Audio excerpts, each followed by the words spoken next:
আউযুবিল্লাহি মিনাশ শাইতানির রাজিম বিসমিল্লাহির রহমানির রহিম। আসসালামু আলাইকুম। আশা করি সকলে ভালো আছেন। ২০ ফিটের একটি ইমিডিয়েট রাস্তার সঙ্গে ঘনবসতি সম্পন্ন এলাকায় ২৮% একটা জমি রাস্তার যে ভেতরে চলে যাবে এলাকার ভিতরে। এই যে এখানে আছে ২৮% জমি। এখানে খুবই কম দাম একটা জমি, পেপারস আপ টু ডেট, খাজনা খারিজ সব কিছু। এই যেটা মাপা হয়েছে, তো মোটামুটি ঘনবসতি সম্পন্ন এলাকায় ২৮% একটা জমি এখান থেকে মেপে দেওয়া হবে। আবাদি জমি, এটা ধানি জমি বলে। মাত্র ৫০,০০০ টাকা শতাংশ জমিটা। আশেপাশে বাড়িঘর আছে, রাস্তাঘাট ভালো। ব্রিক্সোলিং রাস্তাটা ৫০ গজের মতো আপনার ব্রিক্সোলিং ছাড়া পাচ্ছেন। ওই যে হয়তো বা খুঁটিটা ওই খুঁটি পর্যন্ত আসবে, এই যে এই খুঁটি পর্যন্ত সীমানা আসবে। মাত্র ৫০,০০০ টাকা শতাংশ, ২৮% জমি, এদিক দিয়ে নিতে পারবেন। কাগজপত্র সব অনলাইন করা, আপডেট করা আছে।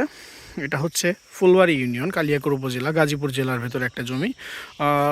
সুন্দর ছোট্ট একটা জমি।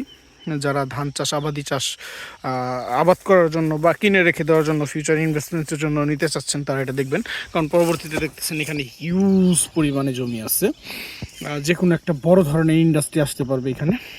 যদি ইন কেস কোন ইন্ডাস্ট্রিয়াল জোন হয়ে যায়, তখন তো এই জমির ভ্যালু কী পরিমাণ হবে বুঝতে পারতেছেন।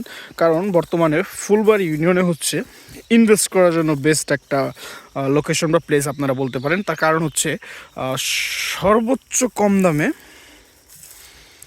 সর্বোচ্চ কম রেজিস্ট্রি খরচে বর্তমানে জমি আছে ফুলবাড়ি ইউনিয়নই।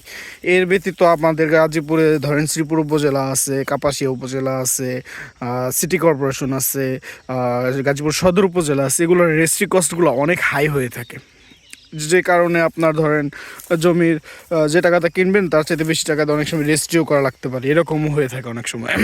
সেক্ষেত্রে ধরেন এদিকে রেজিস্ট্রি খরচগুলো অনেক কম, অনেক কম, মানে আপনাদের ধারণার বাইরে কম। ১০০% জমি ৫০-৬০ হাজার টাকা রেজিস্ট্রি হয়ে যায়, এরকমও আছে।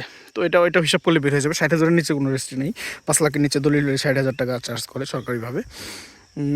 এগুলো দেখতেছেন যে আশেপাশে বাড়িঘর আছে, মোটামুটি ঘরবসতি আছে। পছন্দ হবে, পছন্দ হলে অবশ্যই যোগাযোগ করবেন। ধন্যবাদ। আসসালাম।